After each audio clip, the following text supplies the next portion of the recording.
He wasn't just speculating on stream. DJ Akademiks accidentally described a whole rollout scenario where Jay-Z and Kendrick Lamar collide on a date that would turn the rap internet into ash. And the weird part is, it only makes sense if somebody's panicking behind the scenes. Because if this is really about a Jay-Z stadium moment in LA lining up near October 24th, yes, the same day everybody keeps circling because it's Drake's birthday, then this isn't a cute guest appearance rumor. This is a power move, the kind that doesn't even need a diss record to end the conversation. And here's the identity break that's going to make people mad. The loudest people online are acting like Drake is the main character of the entire genre, when the actual story is two guys who don't chase attention linking up in a way that makes attention chase them. That's different. That's dangerous. Because now you've got three layers stacking at once. Personal, Drake's brand can't survive looking small on a night that's supposed to be his. Cultural, the culture word gets taken back from the streamers and stan accounts. Systemic, the industry learns again that you can't algorithm your way out of credibility.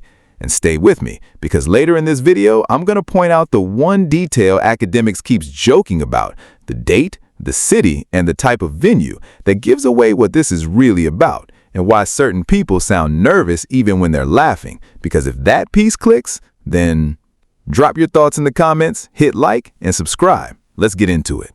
So here's what's happening in plain English. There are rumblings, and I'm going to be careful with the language here because not everything is confirmed, but there are rumblings that Jay-Z is lining up something major in Los Angeles, and in the same breath, people keep attaching Kendrick Lamar to it as the special guest that turns a big night into a historic night. And the reason this has oxygen is not because Jay-Z and Kendrick are constantly on socials teasing fans. It's the opposite. These are two say-less artists. When their names start getting paired, it's usually because somebody in the machine heard something, or because a rollout is being stress-tested through media, or because a few key people can't keep their mouth shut. Enter DJ Akademiks, and I'm calling him what he is for this story, the stream goblin. The man lives in front of a camera, lives off I heard, and he loves narrating other people's chess moves like he's sitting at the table. And in one of his recent stream moments, he basically lays out a scenario where the date, the city, and the optics could land like a truck on Drake's head. Now, to be fair, none of this is officially announced as Jay-Z and Kendrick are performing on Drake's birthday. That part is the internet doing what it does. But the stakes are real anyway, because even the idea of it tells you where the culture's appetite is at right now. People are starving for a real rap moment that feels bigger than streaming numbers and bigger than mean beef. So the real question isn't, would Kendrick show up? The real question is, why is Akademiks talking like this is already mapped out? And why does it sound like he's trying to get ahead of something before it happens? First piece of surface evidence is the clip itself. You've probably seen it chopped up on X, TikTok, YouTube Shorts, Akademiks riffing, half laughing, half plotting, saying he heard there's a Jay-Z album, saying October is supposed to be a good time, and then floating the idea of Kendrick popping out in LA around October 24th. He frames it like a joke, but he keeps returning to the same anchors, the date, Drake's birthday, a big show, and the idea that Drake doesn't even know what's coming. And that's the part people gloss over.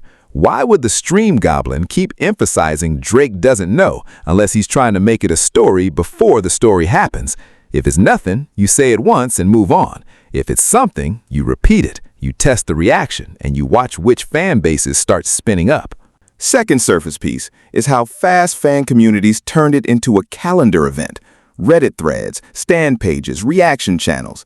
You can watch the narrative split into two camps in real time. Camp A is treating it like a conspiracy. They're trying to embarrass Drake. Camp B is treating it like a victory lap for hip-hop. Two legends linking is bigger than Drake anyway. And that split matters because it shows you the fight isn't just artist versus artist. It's audience identity versus audience identity. People aren't debating music, they're defending what they think winning looks like. And let's be real, a lot of winning for the algorithm Prince fan base is vibes, charts, and optics. That's why a date like October 24th becomes so loaded. Birthdays are branding, birthdays are posts, birthdays are main character energy. So even the rumor of a rival cultural moment on that day hits like disrespect, even if nobody says Drake's name on a mic. third surface piece is the existing public reality that makes this rumor believable. Kendrick Lamar has already shown in the post-beef era that he can turn a moment into a movement. Not Like Us didn't just chart, it became a chant, a headline, a litmus test. And Kendrick's pop-out era momentum proved something simple. He doesn't need constant promo to dominate a season. He just needs one well-placed stage, one well-placed song, and the rest of the internet does the distribution. Now put that next to Jay-Z's brand. Jay is not the guy who tweets through an era. Jay is the guy who shows up when it matters, in rooms that matter, with relationships that matter. If he's doing a major LA event, again, reportedly, allegedly, not confirmed in the way fans keep speaking on it, the entire point would be impact. And if Kendrick is attached to it even as a possibility, the impact multiplies. And then you get the most telling surface detail. Akademiks keeps toggling between, nah, Jay wouldn't do that, and wait, nah, wait, while laughing. Does everybody understand how crazy that is? He's performing uncertainty, but he's also rehearsing the public's reaction. That's not reporting, that's pre-spin. So no, the surface layer doesn't prove Kendrick and Jay are already booked to stand next to each other on some specific night. What it proves is that one of the biggest narrative drivers on rap internet is comfortable floating the idea like it's plausible, and that comfort usually comes from somewhere. And before we go deeper, clock the pattern. When the stream goblin talks like this, it's never just because he loves hip-hop history. It's because somebody benefits from the chaos of the conversation, and the person who benefits is usually not the person being laughed at on stream. And oh, do I have more for you, because next I'm going to get into why people inside rap culture are reacting differently than stan accounts, and why the loudest "this is a setup" voices are telling on themselves. Also, to the algorithm Prince defenders who swear everything is cope unless Billboard says it, why does one rumor about Kendrick and Jay got y'all typing like your rent is due? If it's nothing, right? Now let's talk about what the culture layer is signaling, because one specific name Akademiks mentioned is the key to what's really being floated. Cultural evidence is where this gets interesting, because the real-world reactions don't match the internet panic. First cultural piece is the way insiders and adjacent media people talk about Jay-Z music. They rarely announce it like a normal album cycle. It's always framed as, Jay is working, Jay has something, Jay's been in a mode, and it comes from producers, collaborators, or people in rooms with him. Over the years, you've seen credible musicians hint that Jay doesn't stop creating, he just stops marketing. So when Akademiks says, I heard there's an album, the reason it spreads isn't because Akademiks is a trusted journalist. It's because that claim fits an existing, long-running industry vibe. Jay-Z drops when he wants, how he moons. Second cultural piece is Ray Daniels being invoked in the same breath. Akademiks doesn't bring up random names for fun. He brings up names that serve as credibility props. Ray Daniels told me is a way to make a rumor sound like it's traveling through a pipeline, not just being invented live. And whether or not Ray has the full picture, the fact that Akademiks is name-dropping him tells you he wants the audience to believe this isn't just chat room fan fiction. He's trying to make it feel like industry whisper territory. And then you get the most telling surface detail, the West Coast royalty angle. The competitor-style narrative keeps circling names like Dr. Dre and Snoop Dogg as the LA stamp that makes a Jay-Z night feel culturally correct. And here's the part that's actually verifiable. Jay-Z is credited as a writer on Still DRE. That's not mythology, that's liner notes. So when fans say, imagine Jay doing Still DRE in LA with Dre, it sounds like dream talk, but it's rooted in real relationships and real history. Now, do I know that's happening? No, that's speculation. But I also know why that speculation catches fire. It's a rare cross-regional moment that feels like hip-hop, not just rap business. It's East meeting West at the highest level without it being forced. Fourth cultural piece is Kendrick's positioning since the Drake battle. Kendrick doesn't do the stay in the headlines every day thing. He does the let the music and the moment speak thing. So when his name gets attached to a high-profile stage rumor, it doesn't feel like clout chasing. It feels like a calculated appearance. And that's why it scares people who rely on constant narrative management, because you can't easily predict a guy who isn't always online. And let's add the nuance, because some of you are going to say, hold up, isn't this all just academics yapping for views? That's a fair counter. Akademiks is a content machine. The stream goblin loves engagement. He loves saying, I heard, and letting the chat build the conspiracy for him. But here's why that counter-argument doesn't fully save you. Even if Akademiks is exaggerating, he's exaggerating in a direction that reveals anxiety. He's not exaggerating Drake is about to drop the greatest album ever. He's exaggerating Jay and Kendrick might share a moment that makes Drake look clueless. That's an insecurity-based exaggeration. That's telling. Fifth cultural piece is the fan behavior from artists' circles and media personalities. When big legacy names are rumored to do something, a normal response is excitement. But when you see the conversation instantly become, how does this affect Drake? That is a cultural tell. It shows Drake has become a measurement stick people can't stop using, even when the story isn't about him. And that's where terrified starts making sense. Not terrified like, oh no, my feelings. Terrified like, oh no, the culture might crown something else. Because if Kendrick and Jay share even a single clean moment, a verse swap, a handshake, a mutual respect speech, anything, it becomes a symbol. And symbols move faster than songs. So the cultural layer says this: enough people with credibility treat the Jay album idea as plausible. Enough people treat an LA mega moment as plausible, and Kendrick's name being attached doesn't feel random because his current aura makes every appearance feel like an event. Now, let me hard pivot, because this is where most commentary channels stay shallow.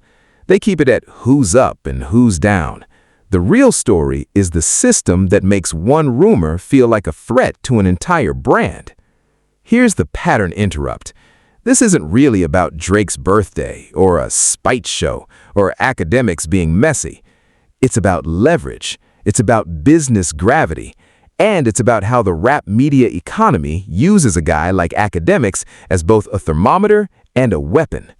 Systemic angle 1 is venue economics and prestige. People clown the stadium versus arena debate like it's just fanboy talk, but it's not. Venue size is power signaling. It impacts sponsorships, broadcast options, brand partnerships, and the story the industry tells about an artist's demand. A stadium show isn't just more seats. It's a corporate-grade statement. Insurance, staffing, promo apparatus, and a whole ecosystem saying this act is safe to scale. So when Akademiks frames it like Jay can do this, Drake can't, he's not just talking music, he's talking market position. And if you're the algorithm prince, your whole pitch is, I'm the biggest. Any public comparison point that suggests bigness hits a ceiling hits your business narrative, not just your ego. Systemic angle 2 is narrative control in the streaming era.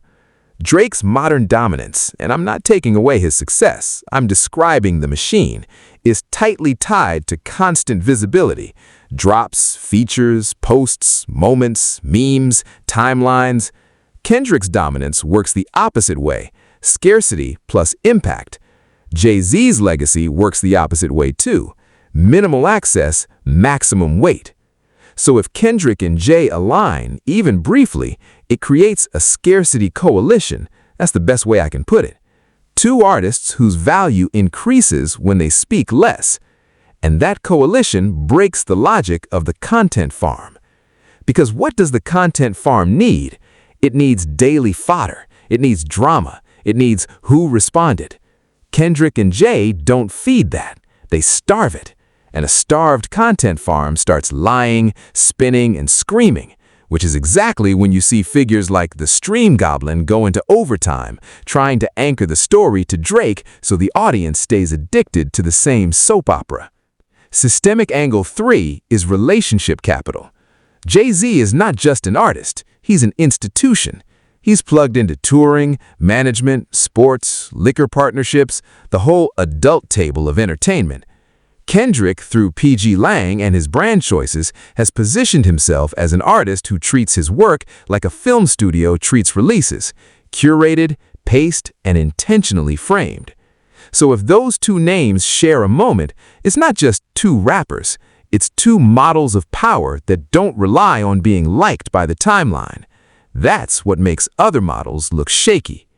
And now we can talk about Akademiks' role as a system feature, not a personality. The Stream Goblin's value to the ecosystem is that he can float a narrative, watch the reaction, and then adjust. He's like a live A/B test for rap discourse. If the audience panics, he leans in. If the audience laughs, he pivots. If the wrong people get mad, he says, "I was just joking." That's why his In-Voice Rock Nation jokes matter. It's a tell that he understands he's doing free promo, free framing, free rumor distribution. Whether Rock Nation asks for it or not, the point is he's aware of how close he is to the marketing layer. And here's the part most people miss. When he says Drake doesn't know, he's setting up an alibi for Drake's silence. He's preloading the excuse. If something happens and Drake doesn't respond cleanly, the narrative becomes, well, he didn't even see it coming. That protects the algorithm Prince brand from looking weak. It reframes weakness as surprise. So what I think is happening here is not Jay and Kendrick are plotting to ruin a birthday. What I think is happening is the ecosystem is preparing the public for a shift in what dominance looks like. Less constant output, more cultural cement. Less streams is proof, more moments is proof. And if that's the shift, then the people who profit from the current model, the streamers, the gamblers, the rage baiters, have every reason to sound nervous. Because a Jay and Kendrick moment doesn't just change rap, it changes the content economy that talks about rap. Now let's cash out the promise from the beginning, because there's one detail that makes the whole thing click. Here's the truth bomb. The terror isn't that Kendrick Lamar might perform a song near October 24th. The terror is that Jay and Kendrick, even without a single diss line, can create a legitimacy event that the algorithm Prince can't buy, can't stream his way into, and can't meme his way out of. Think about what the Stream Goblin keeps anchoring. Not a track, not a bar, not a direct response. He anchors a date, a city, and a big stage. That's an optics war. That's a legitimacy war. And in legitimacy wars, the scoreboard is not Spotify. It's who the culture believes. And this is why the Drake's birthday angle keeps getting pushed. Because if the night becomes culturally framed as the night Drake got overshadowed, then Drake doesn't just lose a headline. He loses the invisible thing his whole era depends on: narrative centrality. The feeling that every major hip-hop event must pass through him to matter. Now, to keep it responsible, I'm not saying there's a confirmed plan to overshadow Drake. I'm saying the way this rumor is being packaged reveals what people fear most. And what they fear most is not Drake being dissed, it's Drake being ignored. Because a diss invites a response. Being ignored is catastrophic. You can't respond to two legends sharing a moment of mutual respect without looking like the guy who walks into a wedding to argue with the bride. And the consequences, if this plays out in any real way, even a fraction of what's being rumored, are huge. Personal consequences: Drake's "I'm untouchable" aura takes a hit if a major hip-hop moment happens and the world shrugs at his presence.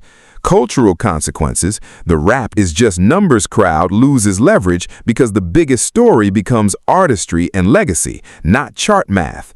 Industry consequences: brands and gatekeepers get reminded that scarcity and credibility can beat saturation and strategy. And there's one more nasty twist. Akademiks and the whole content economy can't fully stop it. Because if they downplay it, they admit it's real. If they cover it, they amplify it. They're trapped. That's why the Stream Goblin sounds like he's laughing through clenched teeth.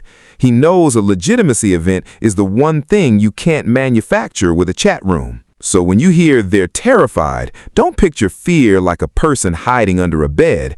Picture fear like a business model realizing the market is changing. Picture fear like a media lane realizing the audience might want something cleaner, bigger, more historic. And that's why this rumor, even without official confirmation, is shaking people, because it threatens the system, not just a rapper. Now, here's where the story lands, in a way that's actually satisfying, because for all the noise, the hero side of this isn't even trying to fight. Kendrick Lamar's whole brand is doing the job to 100% and leaving. When he steps outside, it's for a reason. When he speaks, it's with intent. That's why his moments echo. Jay-Z's whole brand is moving like an executive and an artist at the same time. He doesn't need to argue with you on the timeline because his resume argues while he sleeps. And the contrast is clean. One side needs the internet to believe. The other side just needs the stage to exist. Look back at the evidence we covered. The Stream Goblin doesn't hype a Drake move. He hypes a Jay and Kendrick possibility. That alone tells you where the energy is. And look at the cultural layer. The reason people get excited at the thought of this link-up is because it represents something the audience feels is missing. Gravity, craft, respect, a moment that doesn't feel like content. And to the people who keep trying to turn this into everybody is obsessed with Drake, I need you to hear this clearly. You're the one making him the center. The most powerful thing Kendrick and Jay can do is create a moment so big that Drake becomes a footnote, not an enemy, a footnote. That's why the terrified talk keeps landing, because the villain in this story isn't even a person as much as it is a behavior. The desperation to stay central, the champagne streamer model, the algorithm prince model, loud dominance, constant presence. If hip-hop swings back towards scarcity, those models start slipping. And I'll give Drake this much. If he's smart, he doesn't crash out over a rumored moment. He lets it pass, he drops when he drops, and he stops letting streamers write the script of his dignity. Because nothing looks weaker than a superstar shadowboxing a headline. So yeah, hero resolution is simple. The culture always circles back to the artists who treat this like art, not like a dashboard. The guys who can disappear and still feel loud. The guys who don't need to beg a timeline to care. Because numbers can be engineered. Moments can't. So here's where we go from here, and this is only the start. If any real announcement comes out about an LA Jay-Z event, or any credible confirmation of Kendrick being attached in any way, stage, album, appearance, anything, you're going to see the discourse get uglier before it gets clearer. The Stan accounts are going to spin, the Stream Goblin is going to hear 10 new versions of the story, and the algorithm prince defenders are going to treat every whisper like a courtroom case. But watch what matters. Official dates, official venues, and who starts moving like they're preparing for a cultural headline. Watch what outlets report, watch what credible industry voices co-sign, and watch which people suddenly try to change the subject. That's always the tell. If you want me to keep tracking this, keep the convo going in the comments. And if you're not subscribed, do it, because when the next piece drops, it's going to be one of those moments where everybody pretends they knew, and I'm going to pull receipts on who was coping and who was calling it straight. And for the next video, you need to see what happens when the rap internet's loudest voices try to pre-frame a legacy moment as petty. Because the second they do that, they accidentally reveal who they really work for, what they're really afraid of, and why the next shift in hip-hop might not come from a song at all. It might come from who shares a stage and who gets left out of the picture.